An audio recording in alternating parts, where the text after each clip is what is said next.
تو اس کو سلام نہیں کرنا چاہیے۔ اگر آپ نے سلام کیا ہے تو اس پر یہ ساقط ہے کہ وہ جواب دینے کا پابند نہیں ہے۔ اگر کوئی بندہ رفع حاجت کر رہا ہے جی، اس پر بھی یہ واجب نہیں ہے کہ وہ آپ کے سلام کا اول تو سلام ہی نہیں کرنا چاہیے۔ اگر آپ دیکھتے ہیں کوئی بندہ کو پیشاب وغیرہ کر رہا ہے تو آپ اجتناب کریں کہ اس کو سلام کرنے سے منع کیا گیا،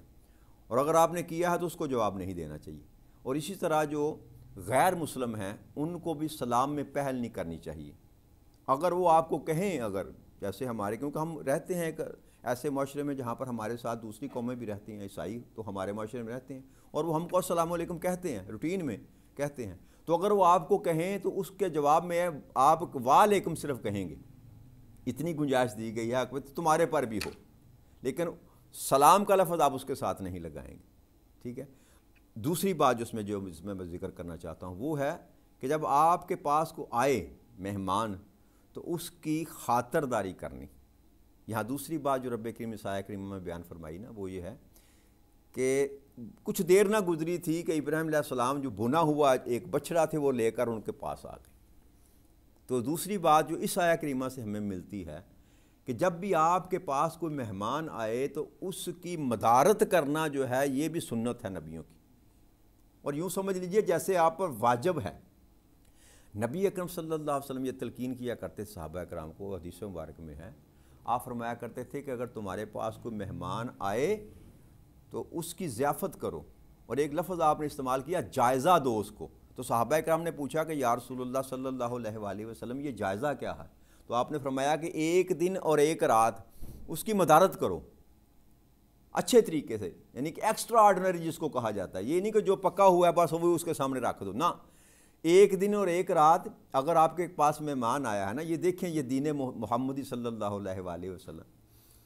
اگر آپ کے گھر مہمان آیا ہے تو ایک دن اور ایک رات اس کی مدارت کریں، اسپیشل ڈشز اس کے لیے بنائیں جتنی آپ کی بساط ہے اس کے مطابق،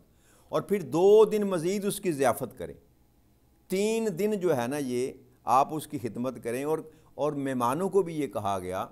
افضل یہ ہے کہ 3 دن سے زیادہ آپ کسی کے گھر نہ ٹھہریں، مگر اس صورت میں اگر آپ سمجھتے ہیں کہ جس کے گھر ہم رہ رہے ہیں اس کے مالی معاملات اتنے ہیں کہ وہ ہماری مہمان تازی کر سکتا ہے تو پھر اس میں حرج کوئی نہیں، مگر اسی لیے کہا گیا تاکہ مہمان جو ہے وہ میزبان پر بوجھ نہ بنے، اور میزبان جو ہے اس کے سینے میں گھٹن پیدا نہ ہو مہمانوں کے لیے، تاکہ یہ محبت اور پیار کا رشتہ ہے نا وہ قائم رہنا چاہیے۔ تو 3 دن تو جو ہے نا ضیافت کرنی چاہیے، اور پھر نبی اکرم صلی اللہ علیہ وسلم نے فرمایا کہ 3 دن کے بعد اگر تم اس کی کرتے ہو تو یہ صدقہ ہے تمہاری طرف سے۔ تو یہ بھی جو ہے نا یہ بھی سمجھ لیجئے کہ ایمان والے کا ایمان والے پر حق ہے کہ وہ میزبانی کرے، اور ابراہیم علیہ السلام جو تھے وہ بہت پائے کے میزبان تھے، وہ کبھی اکیلے کبھی کھانا نہ کھایا کرتے تھے، آپ کے متعلق یہ مشہور ہے کہ آپ ہمیشہ کسی نہ کسی کو اپنے کھانے کے ساتھ ملا لیا کرتے تھے، آپ گوارا نہ کرتے تھے کہ میں اکیلا کھانا کھاؤں،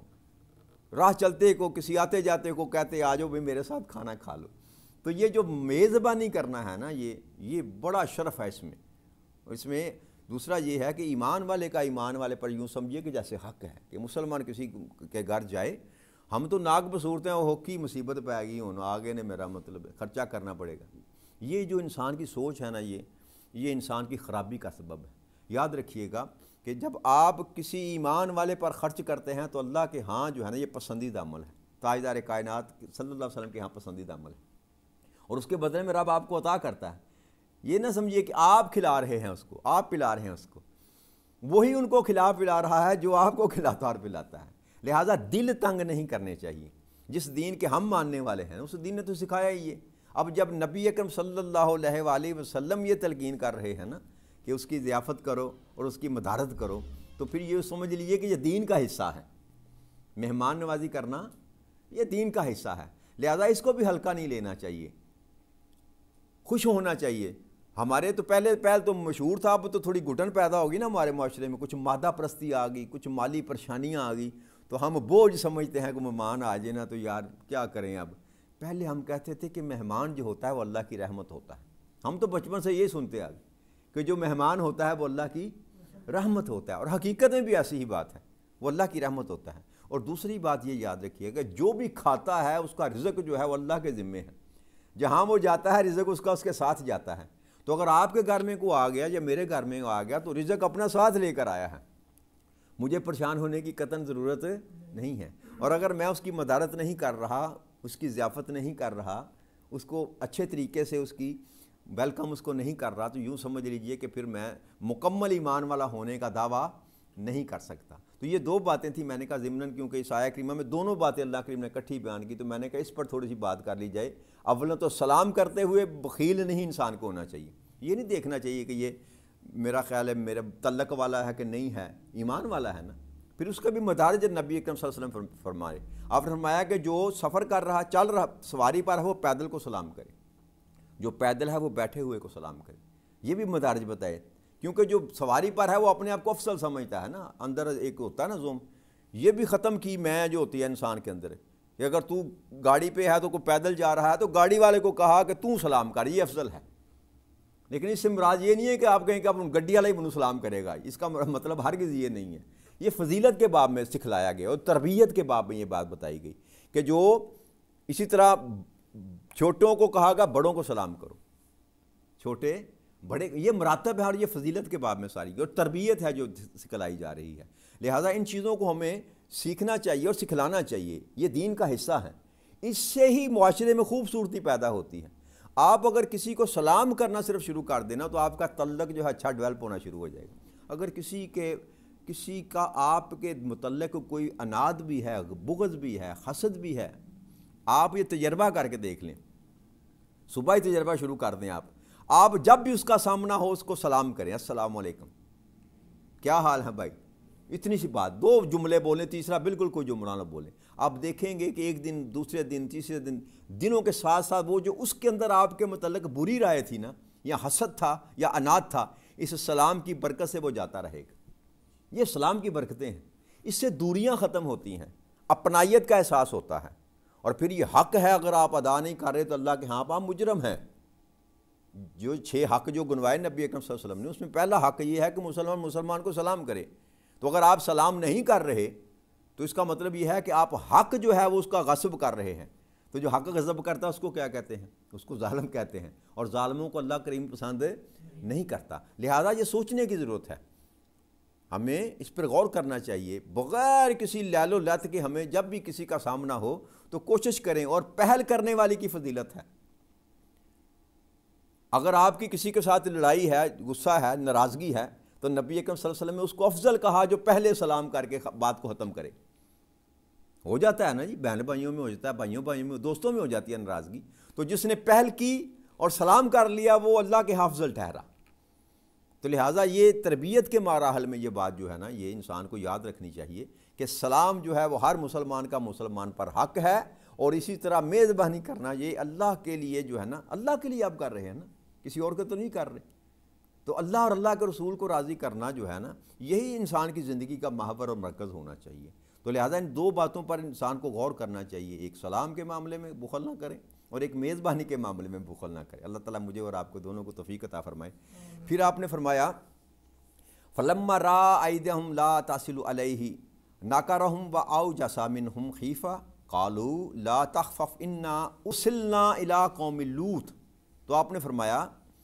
جب ابراہیم علیہ السلام نے دیکھا بنا ہوا گوشت لا کے آگے رکھا نا، تو وہ فرشتے تھے، تو وہ تو ان کھانے کے والی چیزوں سے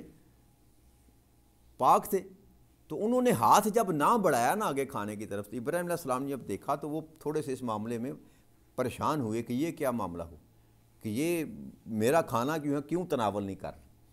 تو چہرے پر جو ایک تھوڑا سے آثار جب بدلے تو فرشتے انہوں نے کہا کہ آپ اپنے دل میں ہمارے لیے خوف محسوس نہ کریں، یعنی کہ ہم کوئی ایسے اجنبی نہیں ہیں جو آپ کو نقصان پہنچانا چاہتے ہیں، آپ ہم سے مت ڈریے، خوف نہ کریے، ہم قوم لوط کی طرف بھیجے گئے ہیں۔ تو انہوں نے بتایا کہ ہم اللہ کے فرشتے ہیں اور ہم قوم لوط کی طرف بھیجے گئے ہیں۔ پھر فرمایا وَامْرَأَتُهُ قَائِمَةٌ فَضَحِكَتْ فَبَشَّرْنَا بِإِسْحَاقَ وَمِنْ وَرَاءِ إِسْحَاقَ یعقوب۔ تو ان کی اہلیہ حضرت ابراہیم علیہ السلام کی جو بیوی تھی سارہ سلام اللہ علیہ، وہ بھی کھڑی تھی کمرے کے ساتھ نا، دروازے میں یا پردے کے پیچھے، اور ابراہیم علیہ السلام جو تھے وہ فرشتوں کے پاس بیٹھے ہوئے گفتگو کر رہے تھے۔ تو انہوں نے یہ مکالمہ سنا، تو اللہ فرما رہا ہے کہ وہ پاس کھڑی تو وہ ہنس پڑیں، تو ہم نے ان کو اسحاق اور اس کے بعد یعقوب کی بشارت دی۔ حضرت سارہ جو تھیں ان کے مسکرانے کا جو سبب تھا نا وہ یہ تھا، اس کا اظہار بھی اگلی آیت میں تلاوت کر لیتا ہوں پھر اس پہ گفتگو کرتے ہیں۔ اگلی آیت میں اللہ نے فرمایا قالت یا ویلاتا الدوانا عجوزم وحاذا بیلی شیخا ان ھذا لشیء عجیب۔ تو وہ کہنے لگی وائے حیرانی، کیا میں بچہ جنوں گی حالانکہ میں بوڑھی ہو چکی ہوں اور میرے یہ شوہر جو ہیں یہ بھی بوڑھے ہیں، بے شک تو بڑی ہی عجیب چیز ہے۔ تو جب فرشتوں نے ابراہیم علیہ السلام کو یہ بشارت دی کہ اللہ کریم آپ کو بیٹا عطا کرے گا اسحاق، وہ بھی نبی ہوں گے، اور پھر اسحاق کو بیٹا عطا کرے گا یعقوب، وہ بھی نبی ہوں گے، یہ بشارت تھی جو فرشتے لے کر آئے تھے۔ تو حضرت سارہ سن رہی تھی تو وہ حیران ہوئی، وہ کہنے لگی کہ یہ کیسے ممکن ہے؟ 90 سال ان کی عمر تھی، کتب میں آتا ہے حضرت سارہ کی عمر 90 سال تھی اور بانجھ ہو چکی تھی۔ 90 سال کی عمر جو ہوتی ہے اس میں، اور ابراہیم علیہ السلام کی عمر 100 سال تھی۔ تو انہوں نے اس پر حیران کی کہ یہ کیسے ہو سکتا ہے، میں بھی بوڑھی ہو چکی، بانجھ ہو چکی، اور ابراہیم علیہ السلام وہ بھی بوڑھے ہو چکے، یہ کتنی عجیب بات ہے کہ میں اب بچہ جنوں گی۔ یہ سبب تھا کہ حضرت سارہ جو تھی اس بات پر مسکرائیں، اس بات پر وہ ہنسی کہ یہ کیوں کر ممکن ہے کہ میں اس اپنا حالت میں بچہ جنوں گی۔ تو اس کا جواب انہوں نے فرشتوں نے یہ دیا قالوا اتعجبین من امر اللہ رحمت اللہ وبرکاتہ علیکم اہل البیت انہ حمید مجید۔ تو فرشتوں نے کہا کہ کیا تم اللہ کے حکم پر تعجب کر رہی ہو؟ اے گھر والو،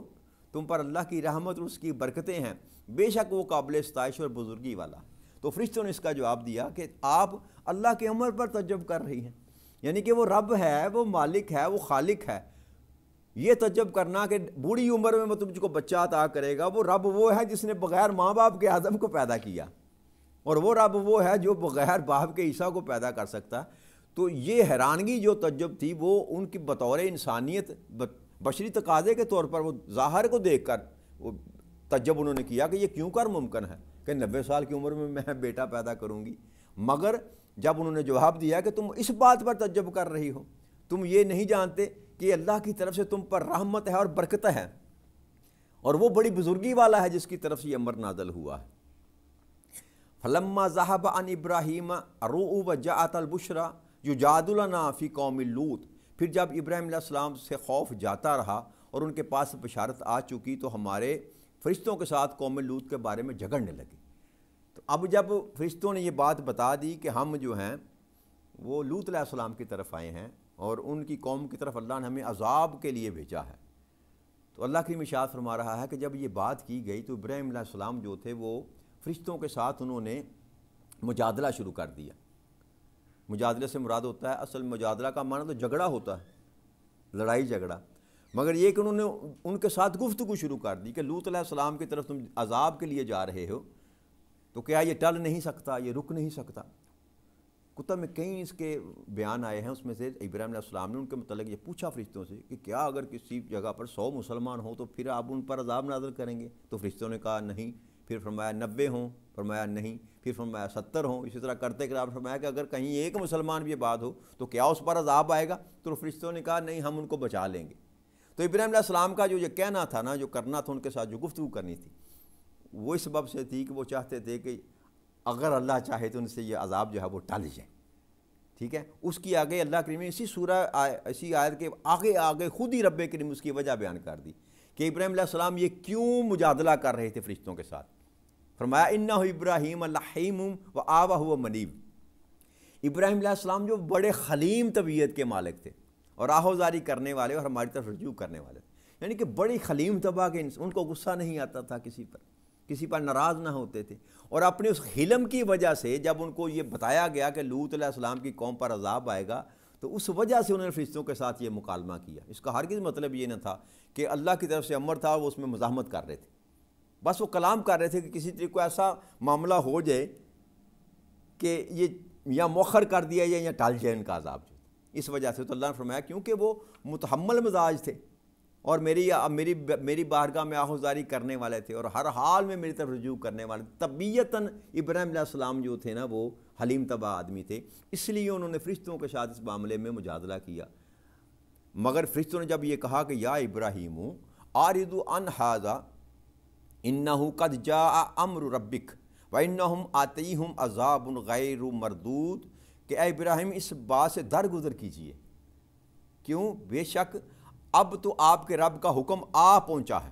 اور انہیں عذاب پہنچنے ہی والا ہے جو پلٹایا نہیں جا سکتا۔ تو یہ جب گفتگو ساری کرتے رہے ابراہیم علیہ السلام، تو فرشتوں نے پھر کہا کہ اے ابراہیم اس بات کو اب درگزر کیجئے، جانے دیجئے اس بات کو، اب اس پر ہمارے ساتھ بحث نہ کیجئے، تکرار نہ کیجئے، کیوں کہ بے شک آپ کے رب کا حکم جو ہے یعنی کہ عذاب جو ہے وہ تو اب آ چکا،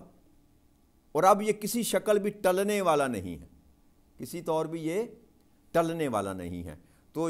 اس سے آگے پھر اللہ کی ارشاد فرما رہا ہے وَلَمَّا جَاءَتْ رُسُلُنَا لُوطًا سِیئَا بِهِمْ وَضَاقَ بِهِمْ زَرْعًا وَقَالَ هَٰذَا يَوْمٌ عَصِیبٌ۔ تو وہاں سے ابراہیم علیہ السلام سے نکل کر یہ فرشتے جب لوط علیہ السلام کے پاس آئے تو وہ ان کو دیکھ کر پریشان ہوئے، اور وہ فرشتے جو تھے وہ بڑے خوبصورت نوجوانوں کی شکل میں جو تھے وہ لوط علیہ السلام کے پاس آئے، تو ان کو دیکھ کر وہ پریشان ہوئے اور ان کے باعث ان کی طاقت کمزور پڑ گئی اور کہنے لگے کہ یہ بہت سخت دن ہے، یہ بہت سخت دن ہے۔ وہ لوط علیہ السلام کی جو قوم تھی نا، اس قوم میں جو بیماری تھی وہ اغلام بازی میں یعنی کہ ہم جنس پرستی کا وہ شکار تھے، یعنی کہ مرد کا مرد کے ساتھ جو ہے نا جنسی تعلق پیدا کرنا، یہ لوط علیہ السلام کی جو قوم تھی نا یہ ان کے اندر یہ ایپ پایا جاتا تھا۔ تو جب وہ فرشتے جو تھے اللہ کی طرف سے خوب روح جوان بنا کر بھیجے گئے، تو جب ان کو دیکھا تو وہ لوط علیہ السلام کے پاس آئے تو ان کو دیکھ کر وہ پریشان ہو گئے، تو کہنے لگے کہ ان کے ذہن میں یہی خیال تھا نا کہ اب ان کی میں حفاظت کیسے کروں گا، ان کو اپنی اس بدبخت قوم سے کیسے بچاؤں گا، کیونکہ وہ بڑے خوبصورت اور نوجوان جو ہے نا بن کر لوط علیہ السلام کے سامنے آئے۔ وَجَاءَهُ قَوْمُهُ يُخْرَعُونَ عَلَيْهِ مِن قَبْلُ كَانُوا يَعْمَلُونَ السَّيِّئَاتِ قَالَ يَا قَوْمِ هَٰؤُلَاءِ بَنَاتِي هُنَّ أَطْهَرُ لَكُمْ فَاتَّقُوا اللَّهَ وَلَا تُخْزُونِي فِي ضَيْفِي أَلَيْسَ مِنكُمْ رَجُلٌ رَشِيدٌ۔ تو انہوں نے کہا، وہ کہتے ہیں کہ وہ سو وہی ہوا جس کا انہیں اندیشہ تھا، اور لوط کی قوم ان کے پاس دوڑتی ہوئی آ گئی، وہ پہلے ہی برے کام کیا کرتے تھے۔ تو وہی اندیشہ جو ان کو تھا کہ ان کو اگر پتہ چل گیا کہ میرے گھر میں یہ نوجوان جو ہیں یہ مہمان بن کے آئے ہیں، تو یہ جو میری قوم کے لوگ ہیں یہ تو پیچھے پڑ جائیں گے۔ اور پھر یہ روایت میں آتا ہے کہ یہ لوط علیہ السلام کی جو بیوی تھی نا وہ بھی ان کفار کے ساتھ تھی، انہی کے قبیلوں میں سے، انہی کے خاندانوں میں سے تھی، تو اس نے جا کر جو اس نے یہ بتایا کہ لوط علیہ السلام کے پاس جو ہے نا مہمان آئے ہوئے ہیں، تو وہ سارے کا سارا جتھا بنا کر نا وہ لوگ جو تھے وہ سارے لوط علیہ السلام کے گھر کے باہر آ گئے، اور انہوں نے آ کر دروازہ توڑنا شروع کر دیا، اور لوط علیہ السلام کو کہا کہ ان کو باہر نکالیں۔ تو لوط علیہ السلام کو اللہ فرما رہا ہے کہ وہی جس بات کا انہیں اندیشہ تھا وہی ہو گئی، کیونکہ وہ پہلے ہی برے کام کیا کرتے تھے۔ تو اس طرح لوگوں نے آ کر سارے گھر کو گھیرا ڈال دیا۔ تو لوط علیہ السلام نے ان کو کہا کیا میری نافرمان قوم، یہ میری قوم کی بیٹیاں ہیں، یہ تمہارے لیے بطریق احسن پاکیزہ اور حلال ہیں، سو تم اللہ سے ڈرو اور میرے مہمانوں سے مجھے رسوا نہ کرو، کیا تم میں سے کوئی بھی نیک سیرت آدمی نہیں ہے؟ تو جب وہ سارے لوگ جو تھے لوط علیہ السلام کے گھر پر آ کر حملہ آور ہوئے اور انہوں نے یہ مطالبہ کیا کہ یہ لڑکے جو ہیں ہمارے حوالے کرو، تو اس کے جواب میں لوط علیہ السلام نے فرمایا کہ اے میری نافرمان قوم، یہ میری جو بیٹیاں ہیں، میری بیٹیوں سے مراد یہ قوم کی جو بیٹیاں عورتیں ہیں، جو لڑکیاں جو ہیں، یہ تمہارے لیے پاکیزہ اور حلال ہیں، تم اگر اپنی خواہشات پوری کرنا چاہتے ہو تو ان کے ساتھ بطریقہ نکاح اپنی خواہشات کو پورا کرو، یہ کام نہ کرو، اللہ سے ڈرو اور میرے مہمانوں میں سے مجھے رسوا نہ کرو۔ کیا تم میں سے کوئی بھی ایک آدمی بھی ایسا نہیں ہے جو نیک سیرت ہو، جو اس بات کو سمجھتا ہو کہ یہ برا؟ مگر وہ اتنی بدبخت قوم تھی، اتنی بدبخت قوم تھی کہ باوجود لوط علیہ السلام کے سمجھانے کے وہ باز نہ آئے۔ قالوا لقد علمت ما لنا فی بناتک من حق وانک لتعلم ما نرید، وہ بولے تم خوب جانتے ہو کہ ہم تمہاری بیٹیوں سے ہمیں کوئی غرض نہیں، اور تم یقیناً جانتے ہو جو کچھ ہم چاہتے ہیں۔ تو آج میں یہی بات کو ختم کرتا ہوں، اس سے آگے جو انشاءاللہ اللہ نے چاہا تو کل بیان کریں گے۔ وما علینا الا البلاغ المبین۔ السلام علیکم ورحمۃ اللہ۔